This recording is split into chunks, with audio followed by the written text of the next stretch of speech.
Many songs in Oromo have previously been deleted for violating YouTube's policies.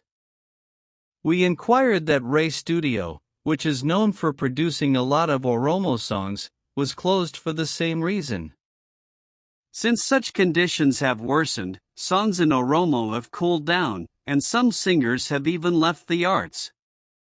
We are working with all the required standards to ensure that Vision Entertainment does not get into similar problems. What we do is to keep the arts up to date. We are trying to make this company a brand and our artists will benefit from it. Oromo singers often complain of oppression and financial problems. Our children do not have the money to do quality work.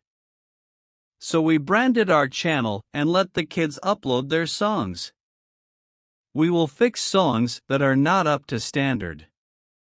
We have also got the artists competitive and excited about doing quality stuff.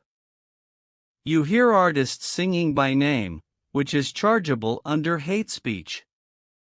Many of our children were victims of words classified under hate speech.